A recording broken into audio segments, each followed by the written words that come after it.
Well, good evening, everybody. This is Russ Davis speaking to you from ringside at International Amphitheater in Chicago, where tonight the gorgeous one, gorgeous George himself, the old toast of the coast, is meeting der Hans Schnabel. Seems like our Jeffries has a new cutaway here tonight. This one is rather an orchid color. Too bad we don't have color TV. That is in widespread quantities. Jeffries is standing here at attention as if he were getting ready to pipe the Grand Admiral of the fleet aboard. George will be coming in from your right. We understand there's something a little special been added tonight. Well, there's some of the Andy Frame men who always precede him.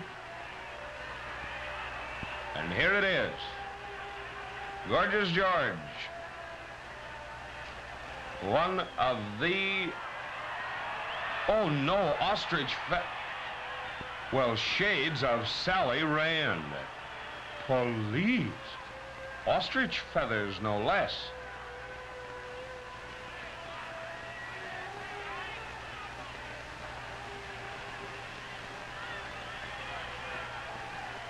Say, aren't we done up beautifully? Now look, George, don't be sensitive because the customers are hooting and yelling. What else can you expect, dear boy?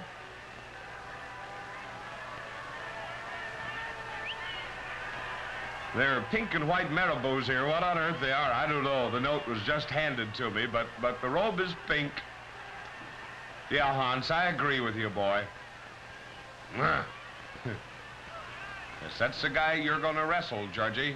And you want to be a little bit careful of him. He's got about as much horsepower as one of these big GE diesels. Good evening, George.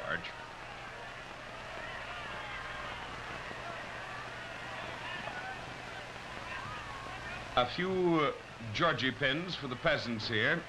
George strutting around in this pink satin. Oh, lovely. Looks like he has a new halo hairdo here tonight. Notice how it seems to make a little halo around his head? It will until we get in about, 15 or 20 minutes into the match. And then it will look like the original inspiration for the song Rag 'em Up. After a hard day on the post office floor.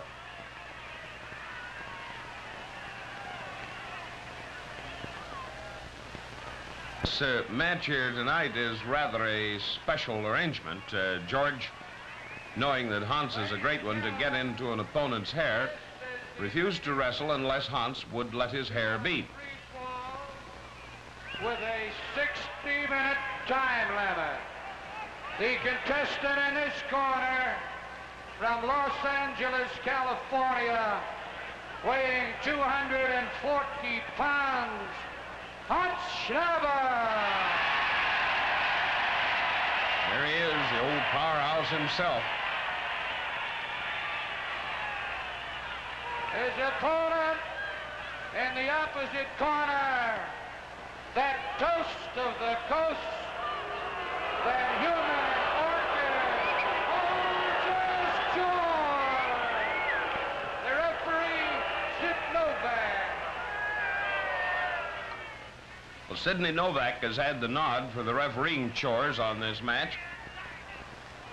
And I do not use that phrase advisedly because refereeing a match between these two guys is going to be a big, big job.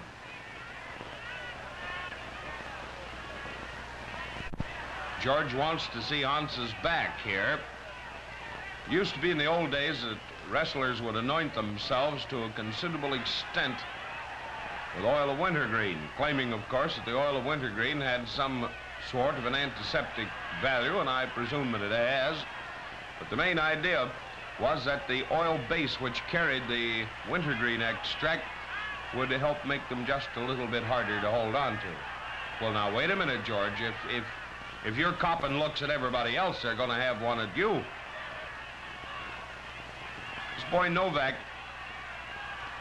during the other 8 hours of his day, when he works for a living, drives a taxi cab. And so he's not known as a gentle person either. Oh, hello, a bustle, if you please. Dear me, I thought that gown was all one piece. Have a look.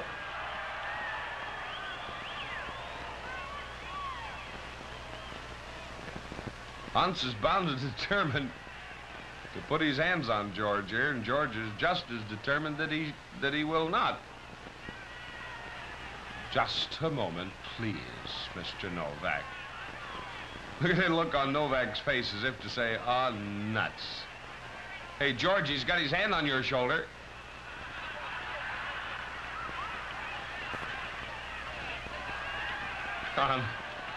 Honest to goodness.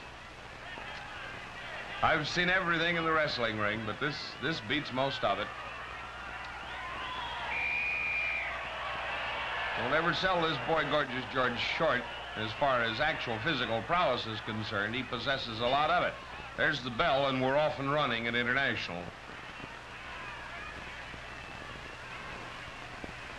This is Russ Davis speaking to you from ringside. This is the first time that we have happened to handle a match here where Hans wrestled Gorgeous George. I think this is the second time in Hans's career that he has met him. Once out on the coast. Well, there's a step out. George, leave us not start any skullduggery because you're fooling with the master of same.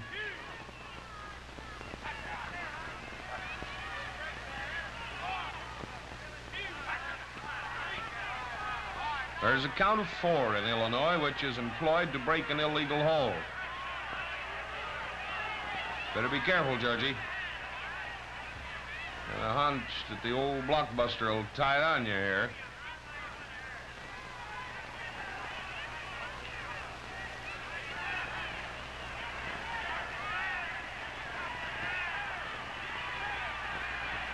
Hans is going to bust him, and George knows it.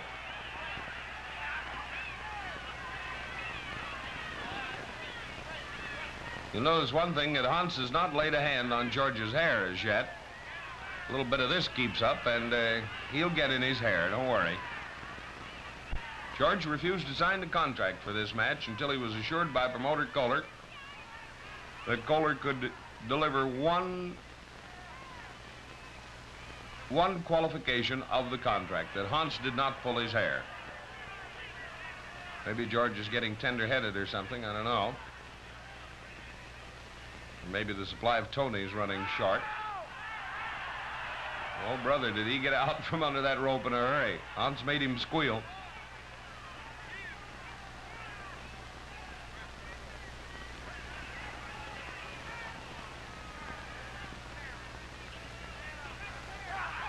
A run under hammerlock on Hans.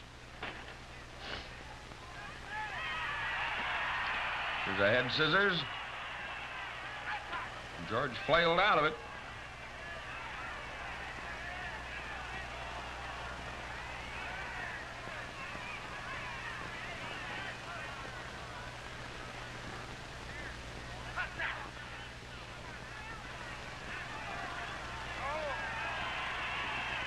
George, you're getting yourself all set up to get your hair pulled, boy.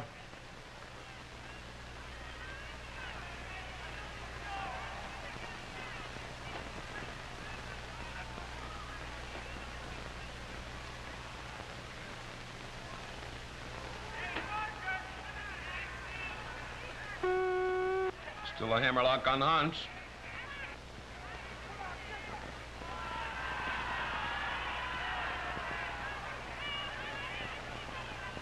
We got more youngsters at ringside tonight than I've seen in a long, long while.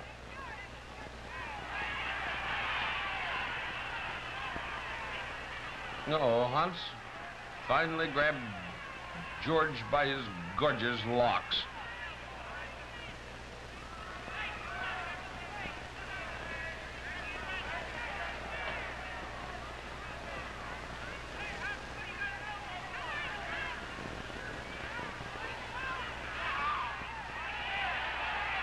Hans was trying to set up a flying mare, but it didn't work out.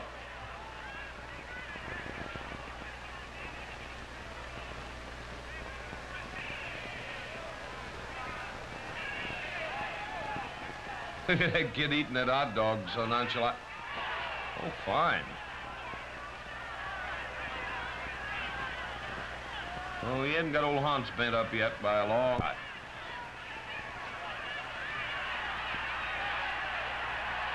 Hans is willing to let him have that good hard right for absolutely nothing.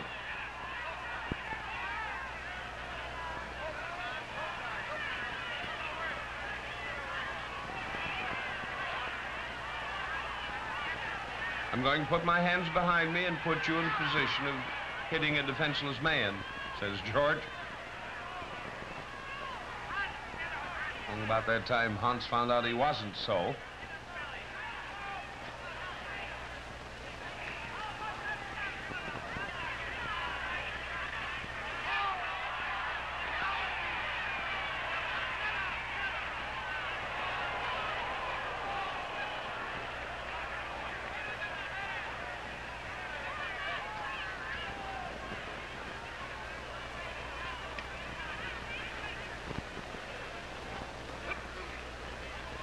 George trying for a double outside wrist lock, Japanese.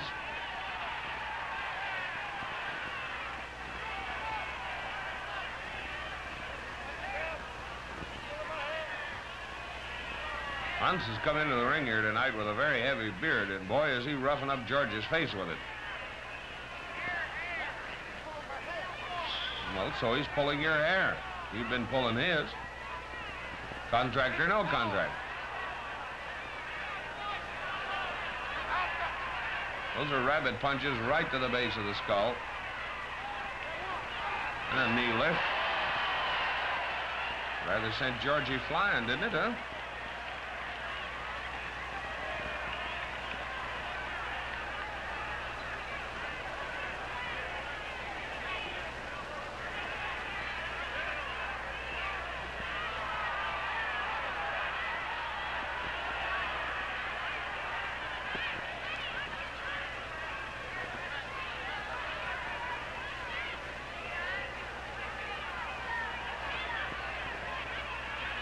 Little short clips into Georgie's tummy there. Uh-oh, uh-oh. Brother, that'll fix him. A little bit of that. Chin lock posted into a body press. Hans is really letting him have those rights.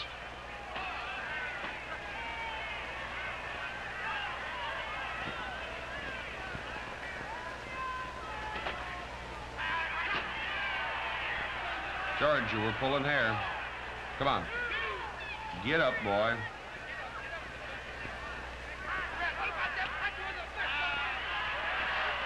Okay, so he punched you with a fist. He got away with it till you tattled on him.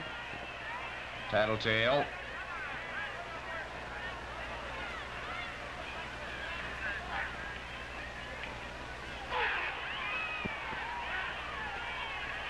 He really cut loose with a big one there, didn't he? Here's a chin lock, reversed, or head-to-head, hobo fashion here.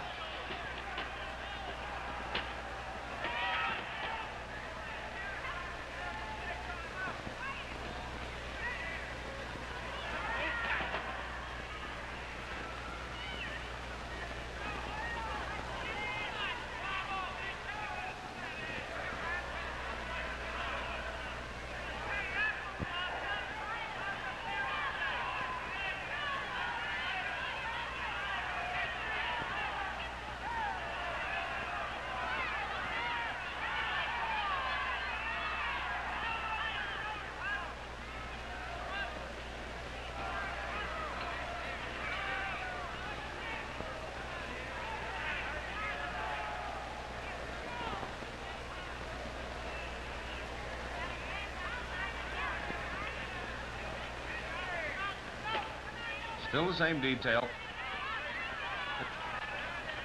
Chin lock, reversed. Hmm?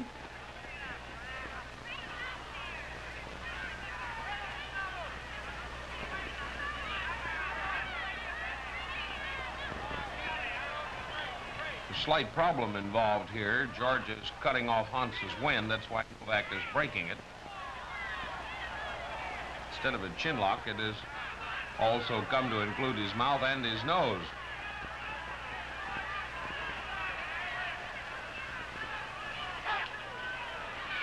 Hard one right in under the heart.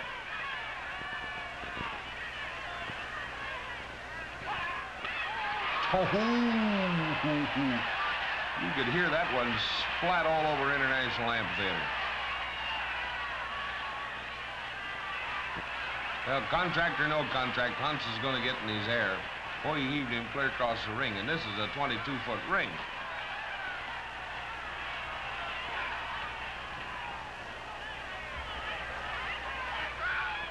There's George's version of the flying mare.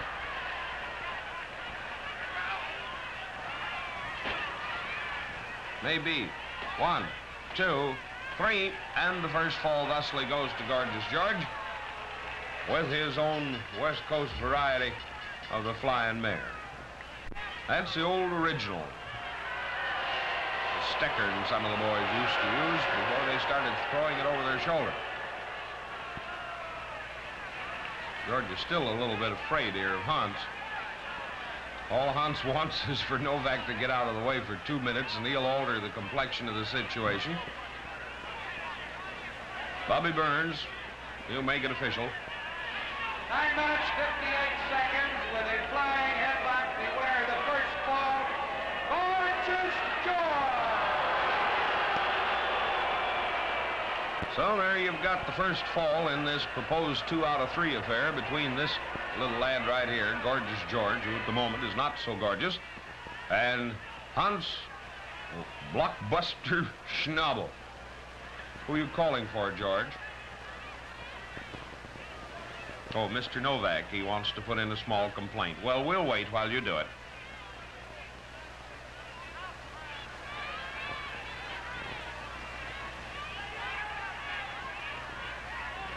You mess up your coiffure,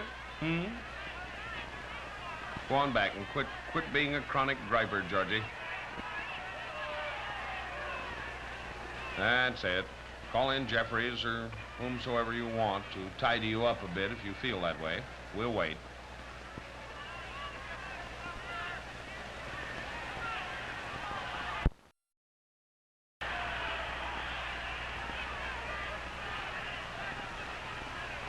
Well, Huntz really landed on him, didn't he?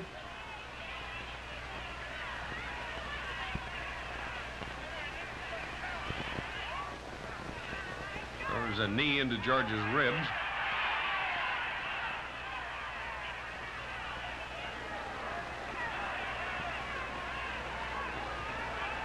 Uh-oh. A little bit of conniving on Georgie's part there. He came up with his leg lock.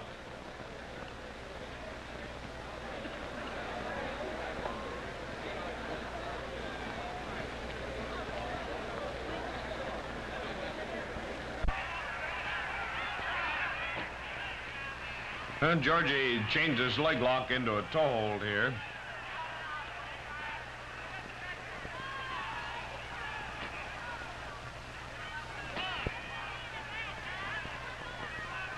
Several counts of 1 on Huntz here. George, you are using the roll-ups. Get out of his hair, Huntz. This agreement not to pull George's hair has really hampered Huntz.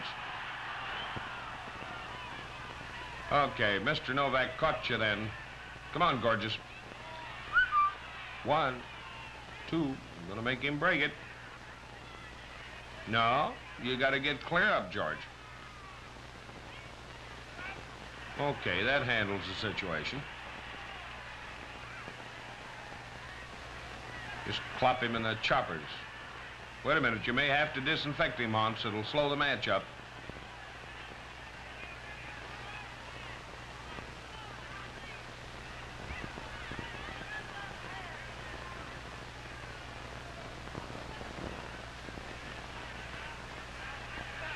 Ooh, someone would have had pneumonia. Had they been an inch closer to that. Either that or rigor mortis.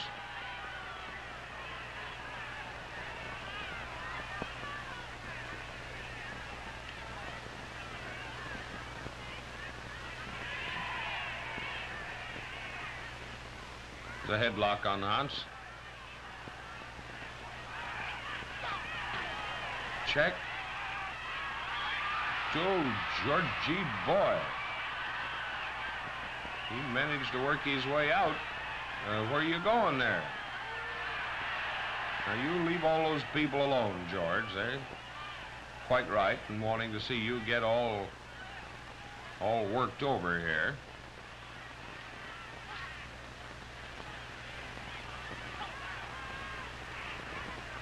Seems like that things are getting a little rough for Hans. Oh, well, could be for George, too. Chinlock posted. Hans didn't let go of it. There's another one, and he's hanging tight to him. Uh-oh. Uh-oh. Boy, there's a backflip from way back. 1, 2, 3. And the second fall thusly goes to Hans. And there's poor little George, all bent out of shape. Mercy me. Andy Frayne men are standing around waiting to keep the crowd off of him if and when he should wander out of the ring. Quit worrying about it, George. Hans is in his corner. 4 minutes, 20 1/2 seconds with a blockbuster. The winner of the second fall, Hans Schabel. No, Hans puts on that blockbuster. I don't know where it got that name, unless it just